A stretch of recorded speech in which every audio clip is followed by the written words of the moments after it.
Assalamualaikum warahmatullahi wabarakatuh.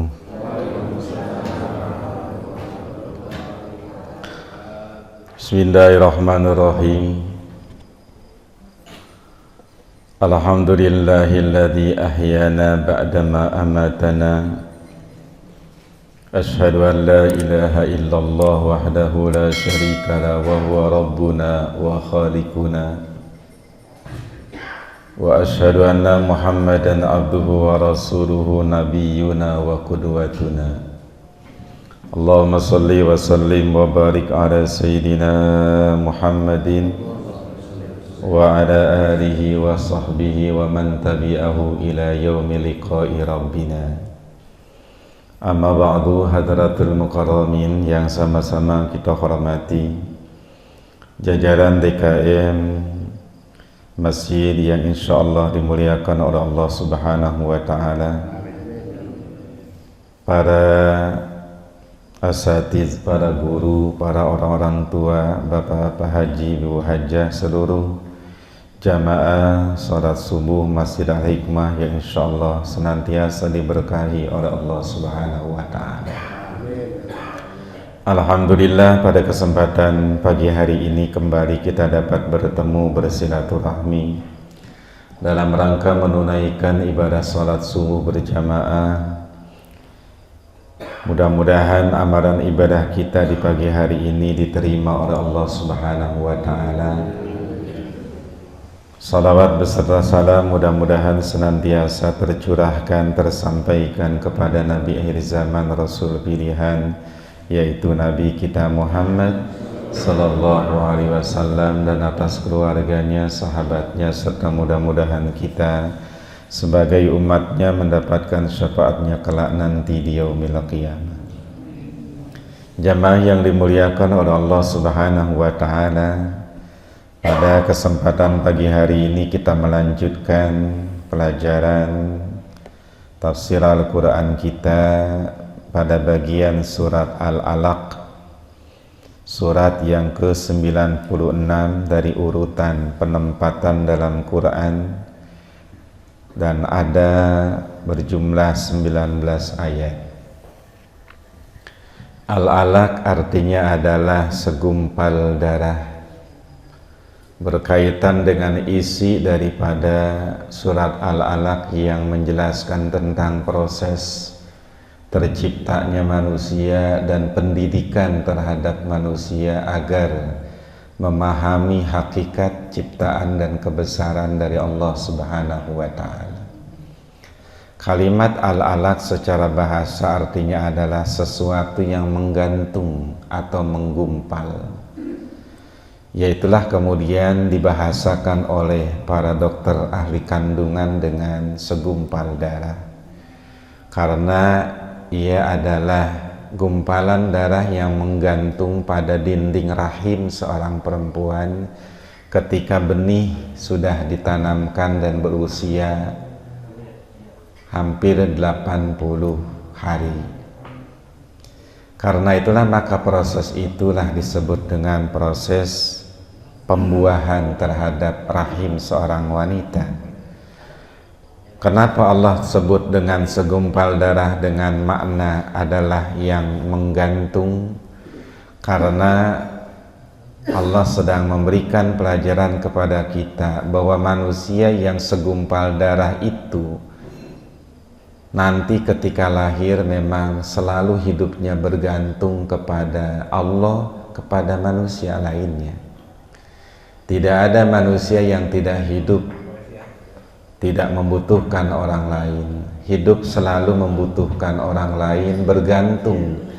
Anak bergantung kepada orang tuanya. Nanti ketika sudah tua, orang tua bergantung pada anaknya. Manusia bergantung kepada tetangganya, manusia bergantung kepada saudaranya, dan kepada manusia lainnya.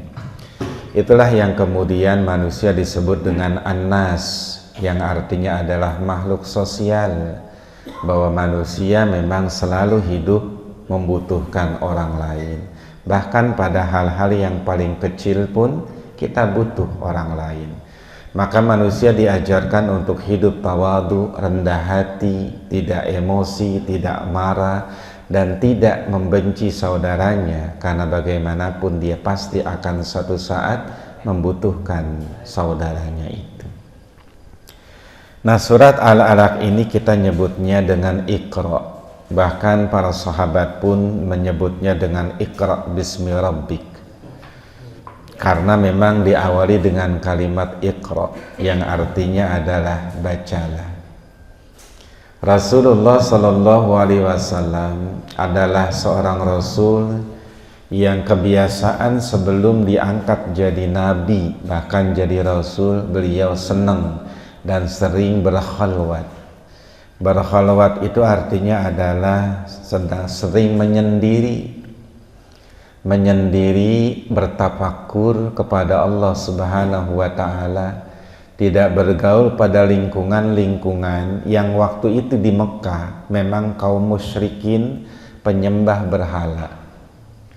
Karena itulah maka dari sirah dan sejarah perjalanan hidup Nabi ini kita diajarkan untuk apa berkumpul, bergaul hanya untuk menjadikan kita jauh dari Allah. Kalau perkumpulan itu malah membekas pada diri kita perbuatan yang tidak baik, maka jalisul wahdah khairun min jalisisu, kata ulama. Duduk menyendiri jauh lebih baik daripada berkumpul tapi pada perkumpulan yang jahat atau perkumpulan yang tidak baik. Namun tentunya perkumpulan yang baik jauh lebih bagus daripada kita menyendiri. Artinya silahkan bergaul, tapi pada pergaulan dan perkumpulan yang maslahat untuk dunia dan untuk akhirat kita. Wa inna katsiran minal khulata la yabghi ba'duhum ba'dan. Kebanyakan pergaulan-pergaulan itu saling menzolim satu sama lainnya. Maka kita disuruh dan diminta untuk mencari pergaulan dan perkumpulan yang maslahat, yang baik, yang tidak ada maksiat di dalamnya. Maka Rasul sering berkhalwat menyendiri, bertafakur kepada Allah. Oleh karena itulah maka Imam Syafi'i memberikan ajaran kepada kita, waktu kita tuh harus dibagi kepada 4 perkara, 4 bagian. Yan bagi lil akil ayyakuna lahu arba'ata sa'atin. Hendaklah bagi orang-orang yang berakal dia mempunyai 4 bagian dalam waktu hidupnya itu. Yang pertama adalah waktu untuk mencari penghidupan. Kita butuh usaha, butuh rezeki, butuh mencari penghidupan, maka harus punya waktu untuk itu. Karena itu adalah tanggung jawab kita sebagai seorang ayah, seorang anak, seorang ibu, dan juga seorang manusia. Yang kedua adalah waktu di mana kita mencari kesenangan untuk diri kita. Jangan lupa kita ini manusia yang butuh hiburan. Kita butuh untuk refreshing. Kita butuh untuk menyenangkan diri kita, apa berkumpul dengan anak-anak kita, dengan cucu kita, dengan hewan piaraan kita, dengan kendaraan kita. Maka kita punya waktu pun untuk itu. Agar apa?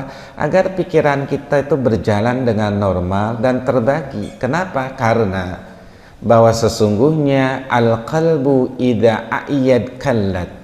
Hati itu kalau dia capek bukan malah tajam tapi malah tumpul, jadinya susah mikir. Kalau anak sekarang nyebutnya adalah gabut ya, gabut artinya udah kagak betah, kagak enak gitu. Maka kita harus punya waktu untuk itu. Kemudian yang ketiga adalah waktu untuk beribadah. Allah Subhanahu wa Ta'ala memberikan kita 24 jam. Tapi yang Allah minta buat kita hanya paling 50 menit.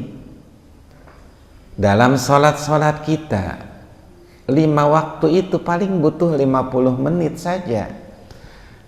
Selebihnya maka Allah silahkan bagi yang lain untuk waktu-waktumu.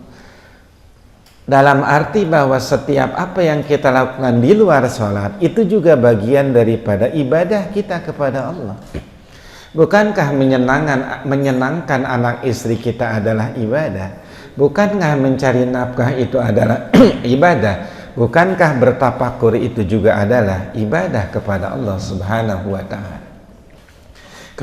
Kemudian yang terakhir adalah waktu di mana kita bertafakur terhadap segala ciptaan Allah Subhanahu wa ta'ala.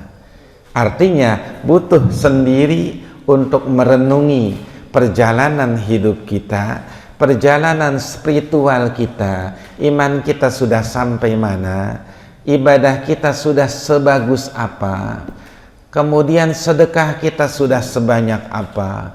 Lalu kita perhatikan alam semesta yang makin banyak kehancuran. Ini adalah waktu bagi orang-orang yang berakal. Nah, Nabi melakukan itu. Beliau pergi berangkat menuju Gua Hiro. Ada sekitar 10 km ketika dari Mekah menuju Gua Hiro, sekitar itulah. Beliau berangkat berjalan sendiri. Bahkan pada saat telah menikah dengan Siti Khadijah, Siti Khadijah sering mengantarkan makanan Nabi. Pada saat sebulan, 2 bulan Nabi ada di dalam gua itu untuk menyendiri. Sehingga itulah kemudian Nabi dididik oleh Allah Subhanahu wa ta'ala untuk hanya berduaan dengan Allah. Bahasa kasarnya begini, kalau kita dengan Allah, kita tidak butuh orang lain. Tapi kalau kita sedang dengan orang lain, kita butuh Allah. Bapak sedang berzikir, khusyuk, kita tidak butuh orang lain. Justru dengan kesendirian itulah kemudian kita nikmat, bercengkrama, berzikir, menyebut nama Allah, lahirlah ketenangan. Tapi kalau kita dengan orang lain, kita butuh Allah. Kenapa? Karena sering ngomongin sesuatu yang tidak pantas, membahas sesuatu yang tidak bagus, maka tetap kita butuh Allah. Maka Nabi dididik oleh Allah sehingga Nabi bilang begini, "Adabani Rabbi fa ahsana ta'dibi." Allah mendidik aku dengan sebagus-bagusnya didikan. Nabi dibiarkan dengan hewan gembalanya pada saat masih kecil. Nabi dibiarkan untuk sendiri berkhalwat di Gua Hiro dalam rangka untuk dididik agar pegangan mantapnya hanya kepada Allah, agar tidak bergantung 100% kepada manusia. Karena bergantung kepada manusia itu adalah kelemahan kita. Memang kita butuh manusia, kita bergantung juga kepada manusia sesuai dengan ayat ini. Tapi tidak selamanya kita harus bergantung dalam hal-hal tertentu, kita hanya butuh kepada Allah. Oleh karena itulah maka pada ayat ini kita diajarkan dengan sejarah kehidupan Nabi agar senantiasa ada tafakkur, ada bersyukur, ada kemudian kita menyendiri, ada kemudian di mana kita harus bergaul dengan sesama manusia karena memang kita selalu butuh dengan orang lain. Kemudian ayat pertama, Bismillahirrahmanirrahim. Iqra Bismi rabbikal ladzi khalaq. Bacalah dengan disertai nama Tuhanmu yang telah menciptakan. Pada waktu ayat ini kan turun 17 Ramadan. Pada saat Nabi sedang berkhalwat, kemudian datanglah malaikat Jibril kepada Nabi. Kemudian malaikat Jibril mendekap Nabi. 5 ayat pertama ini turun 17 Ramadan. Nabi didekap oleh malaikat Jibril, kemudian malaikat Jibril mengatakan, "Iqra," bacalah olehmu. Nabi menjawab, "Ma ana biqari," saya nggak bisa baca. Saya tidak bisa baca, kata Nabi. Makanya Nabi itu sampai dewasa, sampai beliau wafat pun beliau dalam keadaan ummi. Apa ummi? Tidak membaca dan tidak menulis. Bukan tidak bisa membaca, tapi tidak membaca dan tidak menulis. Kenapa Nabi dijadikan oleh Allah tidak membaca dan tidak menulis? Supaya tidak diduga bahwa Quran itu adalah buatan Nabi. Kalau Nabi pinter baca, pinter nulis, pasti orang-orang kafir akan mengatakan Quran itu buatan Nabi. Nabi Ummi saja banyak tuduhan bahwa Quran itu adalah buatan Nabi, apalagi Nabi pinter nulis dan pinter baca. Maka ilmu yang diterima oleh Nabi adalah bentuk laduni dari Allah. Ilmu itu kan ada dua, ada ilmu laduni, ada ilmu kasbi. Ilmu laduni atau disebut dengan ilmu wahbi, pemahaman dan pengetahuan yang Allah berikan kepada seseorang tanpa proses belajar. Apa Nabi sekolah? Apa Nabi di madrasah? Enggak kan? Tapi Nabi mendapatkan pengajaran langsung dari Allah Subhanahu wa taala, wa 'allamnahu min ladunna ilma, dalam surat Kahfi. Wa 'allamnahu, kami ajarkan kepadanya, min laduni, dari aku, ilma, pengetahuan. Namanya disebut ilmu laduni, ilmu yang bersumber langsung dari Allah Subhanahu wa taala tanpa melalui proses belajar mengajar. Apakah kita bisa punya ilmu laduni? Bisa. Bagaimana caranya? Ada hadis Nabi mengatakan, man 'allama ilman 'allamahullah atau awrasahullah ilma malam ya'lam. Orang yang mengajarkan ilmu, nanti Allah akan kasih dia ilmu yang dia belum tahu. Ketika kita mengajar orang, kita memberikan pengetahuan kepada orang, bukankah kita ingin mencari lagi, menggali lagi? Nah, itulah ilmu laduni yang Allah kasih kepada kita. Sementara yang kedua namanya ilmu wahbi, ilmu kasbi, adalah pengetahuan yang kita dapatkan melalui proses belajar. Dari kecil belajar baca, belajar ngitung, belajar nulis terus. Itu namanya ilmu kasbi, hasil usaha. Semakin kita rajin belajar, ya makin banyak yang kita dapat. Sementara kemudian ilmu kasbi adalah ilmu yang kemudian kita usahakan, tergantung kepada seberapa rajin dan seberapa giat kita untuk belajar dan mengajar. Sehingga tidak heran ketika ada hadis mengatakan, menuntut ilmu, tuntutlah ilmu dari buayan sampai liang kubur atau liang lahat. Menunjukkan proses belajar ilmu kasbi itu terus menerus, apa aja pelajarin. Tapi kan ada batasnya. Iya, al ilmu kasir wal umru qasir. Ilmu banyak tapi umur pendek. Belum sempat belajar ini udah meninggal, belum sempat belajar itu untuk udah kehabisan umurnya. Belum lagi repot sama keluarga, nyari rezeki, ngomong cucu, urusan banyak bener. Di mana belajarnya?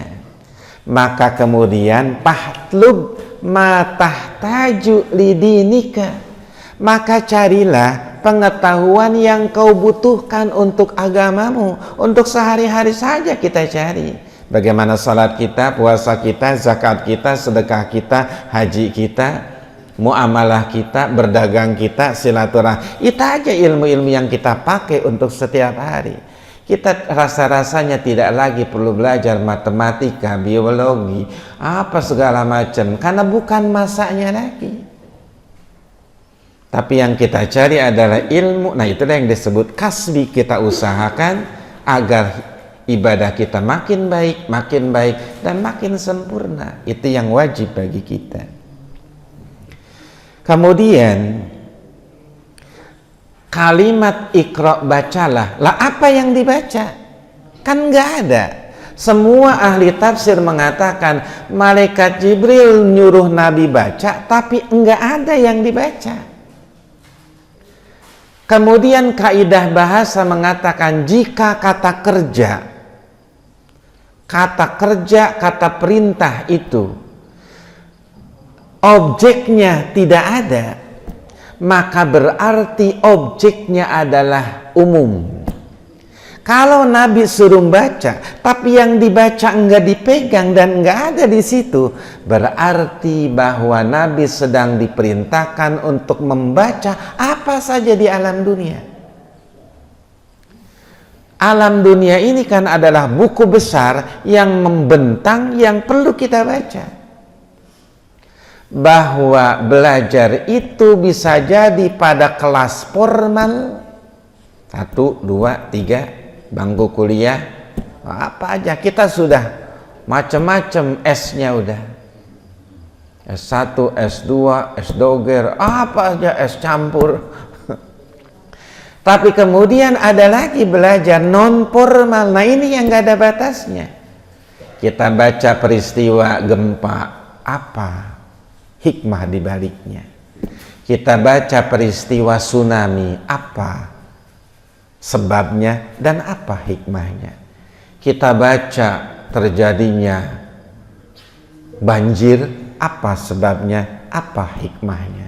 Itulah kemudian bacaan, itu bacaan kita. Sehingga kata ulama, Nabi disuruh untuk membaca. Ada namanya ayat tanzili dan ada namanya ayat takwini. Ada namanya amar taklifi, ada namanya amar takwini. Kalau orang kemudian disuruh minumlah, maka berarti yang diminum ada di depan. Itu namanya amar taklifi, sebuah perintah untuk melakukan sesuatu jelas. Misalkan dalam Quran, dirikan sholat. Itu perintah jelas, taklif namanya. Beban kita sebagai manusia dibebani oleh Allah untuk melakukan perintah. Nah, Allah ajarkan sholat bagaimana caranya. Rasul ngajarin bagaimana caranya sholat, caranya ruku, puasa diajarin. Itu namanya amar taklifi. Ada lagi namanya amar takwini. Adalah perintah untuk mewujudkan sesuatu. Memang belum ada objeknya. Minumlah. Minumannya nggak ada di sini, ya ambil ke dapur. Makanlah, yang nggak mesti ada di sini makanannya, cari. Nah karena itulah maka disebut amar takwini, mewujudkan sesuatu yang belum ada. Nah Nabi di sini ikra, objeknya, sasaran untuk dibacanya nggak ada di depan Nabi. Itu berarti Nabi disuruh untuk membaca apa saja. Kalimat qara'a itu berasal dari kalimat yang artinya menghimpun, mengumpulkan. Itu namanya qira'a, iqra atau qara'a. Nah kalau kita baca, dulu kan awalnya ba, a, ba, bi, bu, a, i, u. Nah kita kumpulin tuh. Maka itulah namanya membaca. Begitu kumpul huruf-huruf itu jadi satu kalimat. Bu, ku, buku. Nah, itu namanya baca. Menetapkan, menghimpun kalimat itu kita himpun, kita kumpulin, akhirnya kebaca. Dalam ilmu nahwu, ilmu alat dalam bahasa Arab, ada namanya kalam. Dalam jurumiyah tuh. Ilmu alat paling dasar namanya jurumiyah, ada namanya kalam. Kalam itu dia terdiri daripada huruf, lafaz yang tersusun dan punya arti, namanya kalam. Ada lagi namanya kalim. Apa kalim? Tersusun tapi tidak jelas. Kalau kalam, makanlah makanan itu. Nah itu namanya jelas. Kalam tuh disebutnya. Bahasa yang orang ketika mendengarnya paham, namanya kalam. Al-Quran ini kalam. Mestinya orang ngerti dengan bahasa Allah. Sementara kalau kemudian kalimat itu tidak memberikan makna, dia tidak memberikan arti.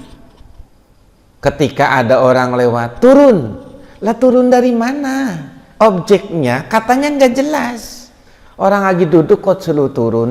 Turun apa turun bahasa? Kalau kemudian turun dari mobil, turun dari kursi, turun dari rumah, itu kan berarti jelas. Nah itu berarti kalam itu udah sempurna namanya. Nah, kalimat Iqra adalah kata perintah dari Allah. Qara'a yaqra'u qira'atan Iqra. Nah, Iqra berarti kata perintah, bacalah. Nah, kemudian bismi rabbika, ada huruf ba di situ. Itu namanya ba lil mulabasah. Apa maknanya? Kalimat itu menunjukkan arti menyertai. Berarti bacalah dengan disertai nama Tuhanmu. Kalau ada ulama yang memberikan arti bacalah dengan nama Tuhanmu, itu berarti menunjukkan menyertai nama Allah dalam setiap aktivitas membaca, menulis, apa saja kan tadi. Tidur itu bisa jadi membaca, makan itu bisa jadi membaca, mandi itu bisa jadi membaca. Karena tadi baca objeknya kan umum. Kalau orang tidur tapi dia membaca, artinya pada waktu dia tidur, dia sedang mempelajari hakikat daripada tidur itu. Wa ja'alna an-nauma subata wa ja'alna al-laila libasa wa ja'alna an-nahara ma'asa. Dijadikan tidur itu sebagai istirahat. Nah, kita pelajari itu, kita baca ilmu yang bisa kita serap dari adanya manfaat tidur. Berarti kan membaca. Kalau Bapak penasaran tentang bagaimana hikmahnya sholat, hikmahnya tidur, hikmahnya makan, Bapak ketik di Google hikmah tidur, pasti muncul, baca ada di situ. Maka kemudian akhirnya itu juga membaca namanya. Makan membaca. Karena pada saat kita makan, kalau kita renungi, bukan hanya sekedar buat asupan makanan ke dalam perut kita. Satu, kita pelajarin bahwa makanan seenak apapun hanya sampai tenggorokan. Enaknya udah lewat dari tenggorokan, apa enak? Udah nggak enak, coba keluar lagi. Kan nggak enak. Itu berarti menunjukkan nikmat dunia itu sebentar. Makanan itu simbol nikmat dunia. Kita buru, kita cari, kalau belum makan itu penasaran rasanya. Misalkan lewat sambal beledeg, wah penasaran nih. Penasaran nih, apa rasanya di sambal beledeg? Kemudian kita coba, tapi setelah kita coba, ya begitu aja, udah selesai.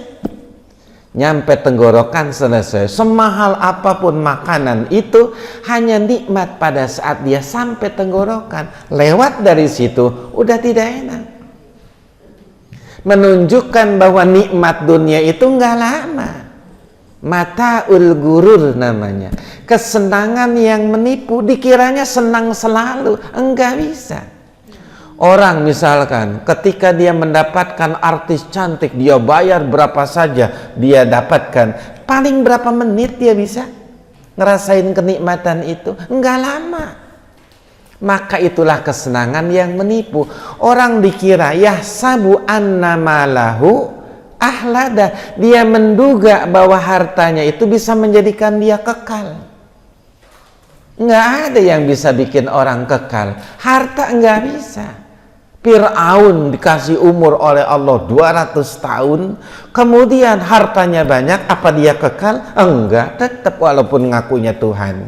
Ngambil pelajaran dan membaca hakikat daripada kita makan.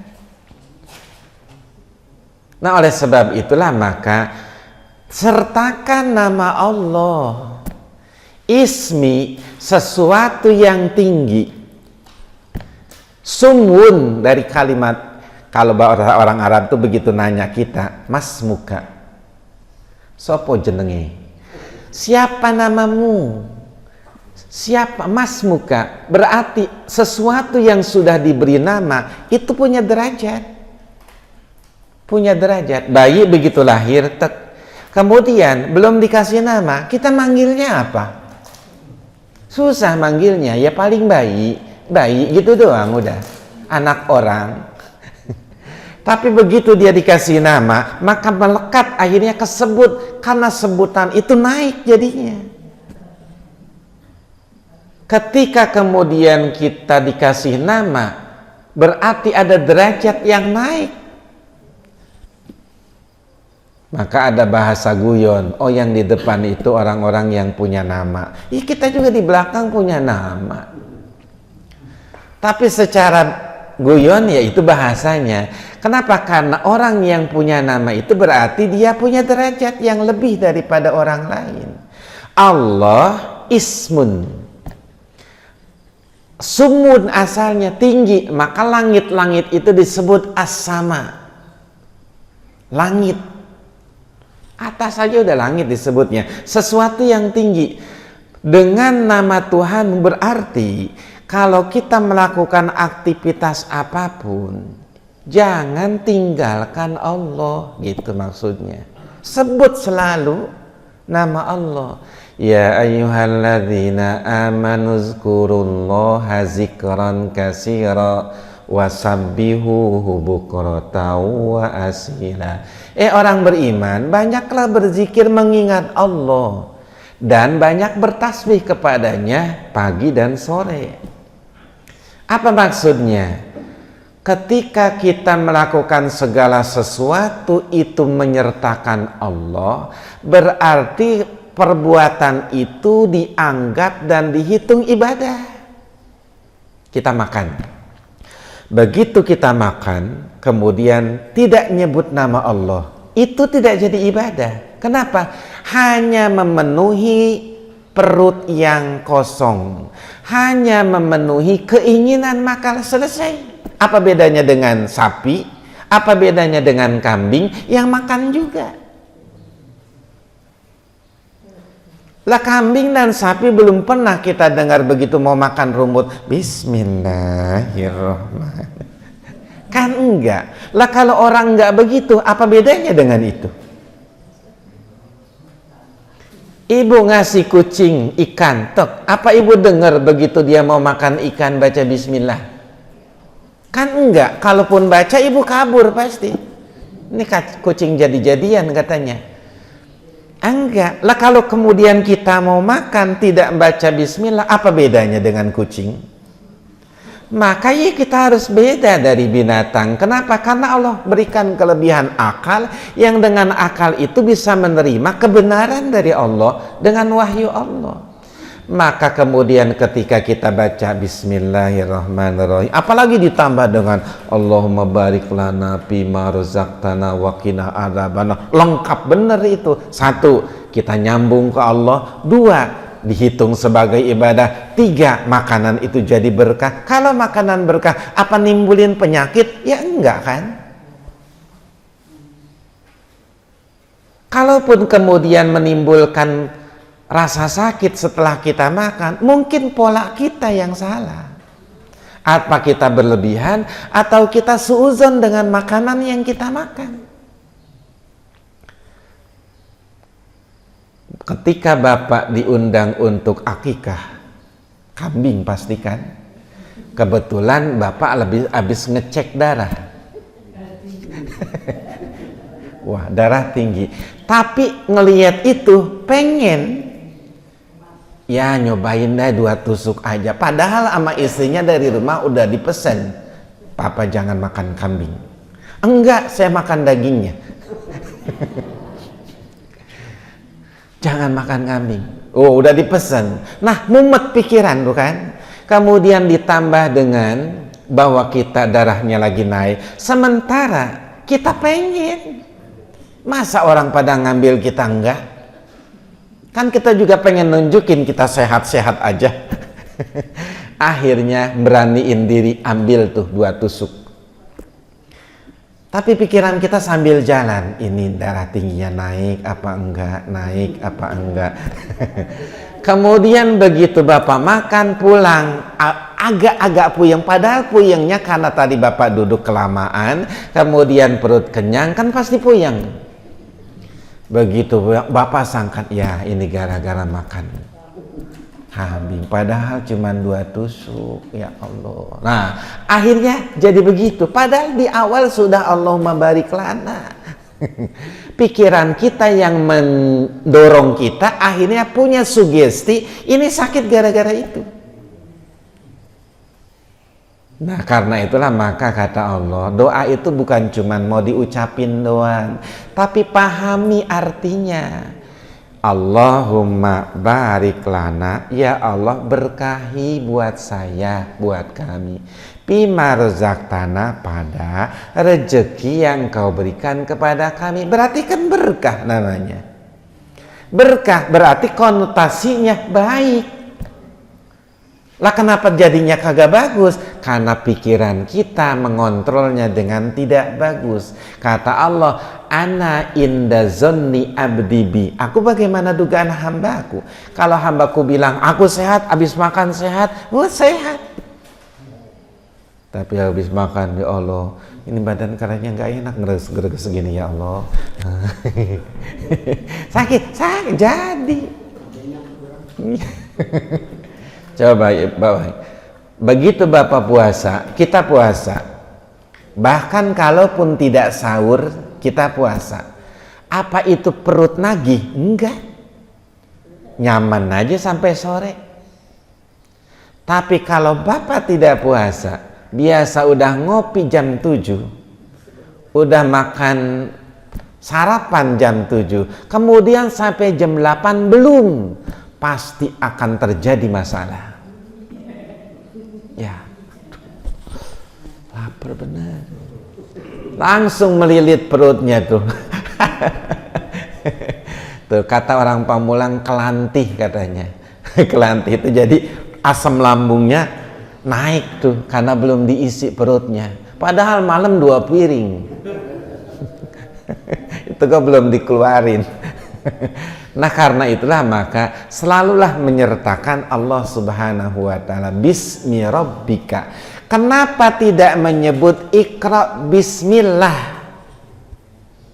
tapi bismi rabbika, dengan nama Tuhanmu, bukan dengan nama Allah? Apa maksudnya? Ayat ini dan surat ini turun di Mekah. Di Mekah itu orang musyrik. Musyrik itu percaya sama Allah, tapi percaya kepada yang lain. Kenapa? Kalau disebut bismillah, bacalah dengan nama Allah, orang kafir akan nyebut, saya udah kok. Udah tiap hari. Kenapa mereka suka bilang begini? Ada Tuhannya Lata, Uzza. Mereka bilang begini, bismillata, bismil Uja. Dengan nama Lata, dengan nama Uja. Lata itu dari kalimat lillah, dengan nama Allah. Berarti kan kenal, mereka yakin yang menciptakan alam semesta ini adalah Allah. Kenapa kok nyembahnya berhala? Mereka meyakini bahwa cara dekat dengan Allah lewat perantara itu. Jadi ada transitnya doa tuh, ke situ dulu, nanti oleh itu disampaikan ke Allah. Gitu mereka meyakininya. Percaya sama Allah, percayalah. Kalau ditanya, kalau engkau tanya dalam Quran, Allah bilang, kalau engkau tanya orang-orang ahli kitab, man khalaqas samawati wal ard, siapa yang menciptakan langit dan bumi? La yaqulunnallah, pasti jawaban mereka Allah. Cuman mereka meyakini ada makhluk lain. Pertama, yang menyerupai Allah. Yang kedua, menjelma Allah pada bentuk pada benda itu. Yang ketiga adalah sebagai reinkarnasi dari adanya Allah. Yang keempat yaitu Allah itu jauh sehingga harus didekati dengan benda-benda itu. Maka kemudian Nabi menggunakan kalimat oleh Allah diajarkan dengan nama Rabbmu. Siapa Tuhanmu? Kalimat Rabb itu adalah kalimat yang menunjukkan artinya satu, memelihara. Kedua, mendidik. Ketiga, meningkatkan. Keempat, mengembangkan. Itu Rabb namanya. Berarti diperkenalkan Allah yang kita sembah tuh Rob. Dia yang mendidik kita, dia yang mengembangkan pengetahuan kita, dia yang kemudian menaikkan derajat kita. Itu makanya Rob disebutnya. Orang tua kita doakan dengan Rob bayani, kama Rob bayani saghira. Kenapa? Karena orang tua itu mengurus segala sesuatunya untuk anaknya. Apa yang kagak diurus sama orang tua buat anaknya? Dari kecil terus aja. Bahkan hanya untuk mengusir nyamuk dari anaknya lagi tidur. Jangan sampai tuh nyamuk gigit. Orang tuanya yang ngusir tuh. Makannya, mandinya, ceboknya, pakai bajunya, pakai celana, terus diurus orang-orang tua, sekecil apapun orang tua. Nah Allah kayak begitu. Apa kemudian berhala bisa ngurus kalian gitu kan bahasa logikanya? Apa itu patung yang jeglek di situ itu? Apa bisa ngasih makan buat kalian gitu kan? Ya jangankan ngurus kalian, ngurus diri sendiri aja orang bisa. Ada laler, wa iyaslubhumuz zubabu la yastankizuna minhu. Kalau itu patung ditemplokin laler, apa dia bisa ngusir? Nepak aja kagak bisa, gerak aja kagak bisa, kehujanan iya, kepanasan iya, kena debu iya, begitu kan? Lah boro-boro nolongin orang. Coba mikir, masa yang begitu disembah? Layan pa'u wa la yadurru, nggak manfaat, nggak bisa nolak madorot, lah apa gunanya? Harusnya Tuhan itu yang hebat, cari Tuhan itu yang hebat. Bisa menghidupkan, bisa mematikan, bisa ngasih rezeki, bisa ngatur dunia, kan berarti hebat Tuhan kalau begitu. Ya kalau Tuhan masih kelihatan, lah apa bedanya dengan makhluk? Allah kelihatan lagi jalan, lagi ke pasar, lagi ke kantor. Allah kelihatan, lah apa bedanya sama kita? Tuhan itu mesti spesial ya. Harus lebih hebat. Maka kemudian Allah didekati dengan bahasa yang supaya manusia merenung, oh iya yang ngatur kita kan Allah, yang hidupin kita ya Allah, yang ngasih rezeki kita ya Allah. Mari itu. Orang-orang musyrikin dibahasakan dengan Rob Tuhanmu itu. Satu, dia maknanya mendidik. Mendidik beda dengan mengajar. Kalau mengajar sekedar mentransfer pengetahuan kepada orang, itu namanya ngajar. Tapi kalau mendidik, mentransfer akhlak kepada orang lain. Nah, nih kalau ada datang orang, ya salim. Nah, itu mendidik. Nah, kalau dikasih sama orang, ya bilang terima kasih. Itu mendidik namanya. Objeknya langsung. Tapi kalau ngajar kita, ini bagian daripada akhlak mulia. Kita catat 1, 2, 3. Itu pelajaran namanya. Belum tentu diamalkan kan. Ya udah tulis-tulis saja. Udah. Sampai rumah tutup bukunya. Selesai. Lihat-lihat nanti minggu depan. Iya.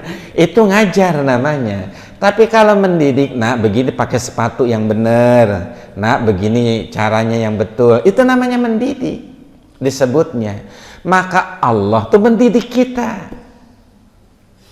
Maka Allah bilang wa ja'ala sam'a wal basara wal fuada. Kami jadikan pendengaran, penglihatan dan hati. Ini alat untuk belajar.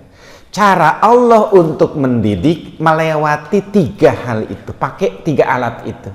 Ya nggak mungkin Allah datang nih nak, nih ajar begini, enggak. Tapi Allah menggunakan 3 alat pada diri kita. 1, as-sam'a, pendengaran. Apa yang kita dengar? Tadi bacaan, kalimat yang kita bisa paham. Maka Allah Subhanahu wa Ta'ala sudah ciptakan dan fungsikan telinga pada saat janin 4 bulan dalam kandungan ibunya, maka telinganya udah berfungsi. Artinya manusia dengar lebih dulu daripada melihat. Nanti pada saat mulai tua, kadang-kadang pendengaran masih kenceng, penglihatan udah kurang. Atau sebaliknya, mata masih tajam tapi diajak ngomong kagak nyambung. Nah, oleh sebab itulah sebagai alat itu ya ada waktu kadaluarsanya. Ya karena dia ciptaan. Allah jadikan pendengaran. Kita nyebut bahasanya telinga, uzun. Ini uzunun disebutnya. Uzun itu dari kalimat izin, azan. Bahasanya sama, hanya beda harkat. Satu uzun, artinya tahu. Orang minta izin, ngasih tahu berarti. Pak, izin ya, mau ke ngasih tahu berarti. Kemudian azan yang ngasih tahu orang waktu udah masuk. Nah, maka telinga adalah pengetahuan kita. Pertama, orang dari pendengaran belum bisa nulis tapi kan udah denger. Orang yang kagak bisa nulis tapi dia bisa denger, paham, nggak mesti dengan telinga, tapi nggak mesti dengan mata atau dengan bacaan, tapi dengan telinga dia ngerti, dia paham. Maka oleh sebab itulah pada saat kita berwudu, kenapa telinga kita harus digesek dari bawah ke atas? Ini urat saraf ini nyambung ke otak kita supaya ketika nanti sholat otak kita tuh fokus. Nah, itu jadinya anak dulu waktu bandel dijewer sama orang tuanya, sama gurunya, gitu. Pasti yang dipegang ininya tuh. Tapi berarti manfaatnya apa? Ada rangsangan buat telinganya. Walaupun sakit sampai merah, tapi akhirnya saya pernah lihat orang yang melakukan akupuntur. Ada orang stroke sedang diterapi oleh si terapis itu. Apa dia caranya? Salah satunya adalah, nih sampai merah nih. Terus aja. Untuk apa? Karena kan kalau orang misalkan dia walaupun udah profesor, doktor, ilmunya banyak, dikasih stroke dikit, dek, blank. Ngomong, belajar lagi. Buat minum saja, lama bener. Belum nyampe udah habis airnya, emang goyang melulu. Itu saja, repot bener. Maka untuk merangsang kerja otak dia, ini terus aja diterapi sampai merah. Diulang terus aja supaya apa? Aktif otaknya nanti. Itu caranya begitu. Sehingga akhirnya kita tahu bahwa Allah Subhanahu wa Ta'ala ngasih kita alat untuk bisa adalah telinga. Yang kedua wal basar, penglihatan. Kita ngelihat, ngerekam apa yang kita lihat, yang kita baca, akhirnya kemudian ditransfer dari telinga dan dari mata dikumpulin di fuad, hati. Kok nyebutnya bukan kolbun? Bukan, kalau kolbun itu paling depan. Dia ada namanya hazus syaiton. Dalam hati kita tuh ada gumpalan hitam, tuh ada gumpalan hitam di jantung itu tempat setan. Nah, itu hati namanya, kolbun disebutnya. Setan di situ adanya. Dia nggak bisa masuk lebih dalam lagi, cuman di situ nongkrongnya. Begitu kita la ilaha illallah, la ilaha illallah, masukin ke hati, mental dia. Tapi cepat juga baliknya. Begitu kita lupa, masuk lagi gitu. Begitu kita ingat, kabur lagi dia, lupa ya, tergantung, banyakan lupa, banyakan ingat, gitu aja udah. Kalau lagi ingat Allahnya sering, ya setannya berarti jarang mampirnya. Tapi kalau zikirnya ingatnya jarang, oh berarti setan mampirnya sering. Gitu aja udah. Kan cuman dua, ada Allah, ada setan. Ada Allah, ada setan, cuman begitu dua.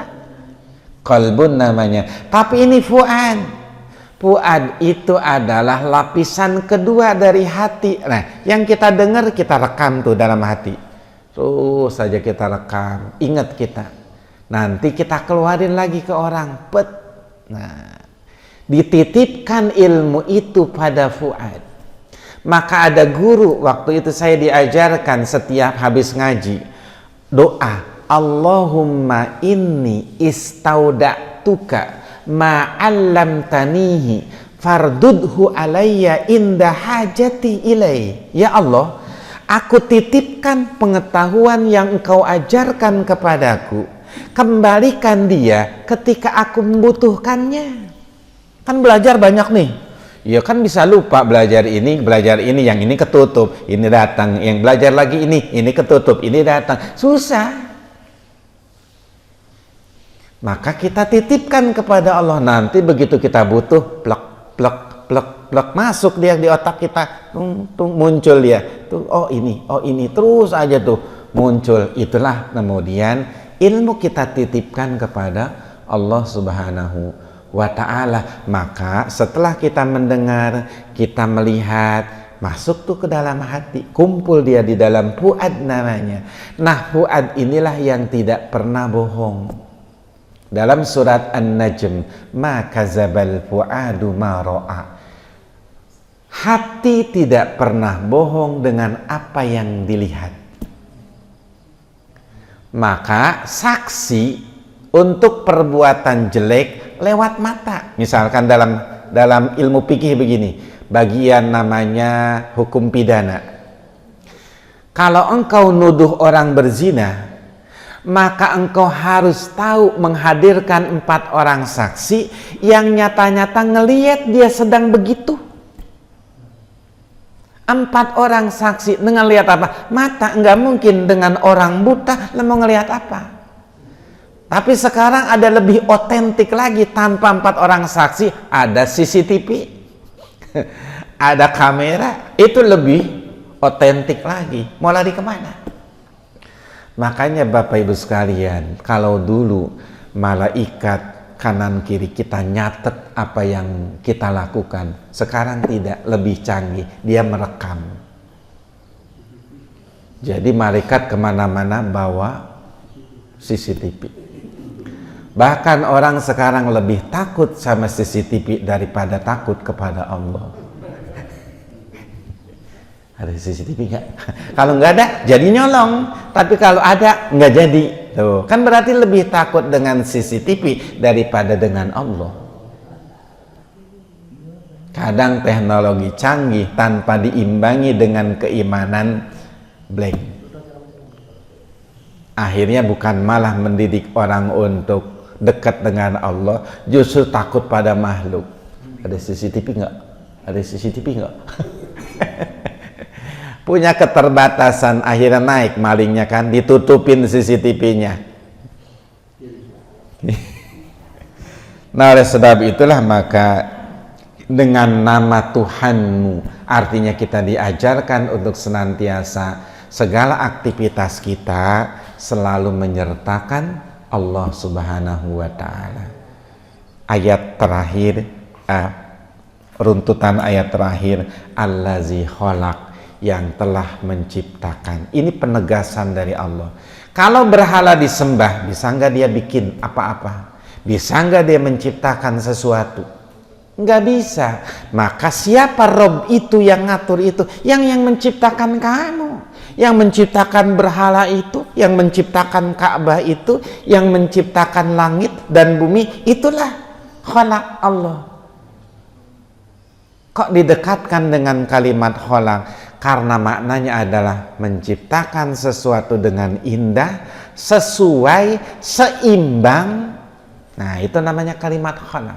Allah menciptakan, kata Nabi, tuh bilang orang kafir, yang menciptakan tuh Allah. Lihat, apa enggak bagus hidungnya? Apa enggak bagus matanya? Coba. Makanya manusia disuruh untuk mensyukuri nikmat Allah begitu. Jangan tidak puas dengan ciptaan Allah. Yang pesek dari lahirnya memang begitu bagusnya. Pantasnya begitu. Coba-coba dia rubah, malah nggak bagus. Lah wajahnya wajah kampung, hidungnya mancung bener, kan nggak matching. Nggak matching. Makannya jajannya cilok ya.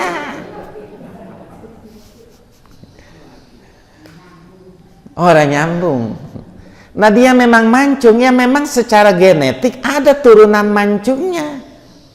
Lah orang-orang barat hidungnya mancung, pasti anak-anaknya juga begitu. Itu mah secara biologis begitu.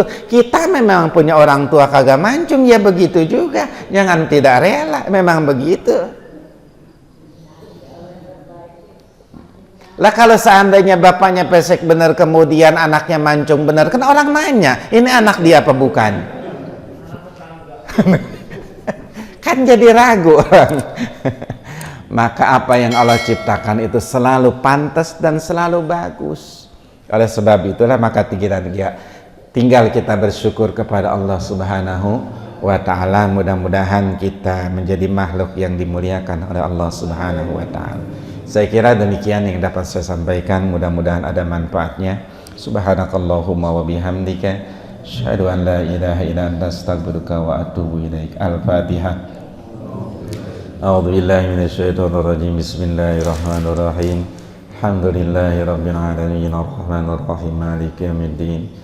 Iyyaka na'budu wa iyyaka nasta'in ihdinas siratal mustaqim. Shiratal ladzina an'amta 'alaihim ghairil maghdubi 'alaihim waladdallin. وعفوا يا كريم اللهم بحق الفاتحة المعظمة وسبع المثاني أن تفتح لنا بكل خير وأن تفضل علينا بكل خير وأن تجعلنا من أهل الخير وأن تؤمننا معاملتك لأهل الخير وأن تحفظنا في أدياننا وأبداننا وأنفسنا وأهلنا وأموالنا وأصحابنا وأحبابنا من كل مهنة وفتنة وبؤس وضير إنك ولي كل خير ومتفضل بكل خير ومؤتي لكل خير يا أرحم الراحمين.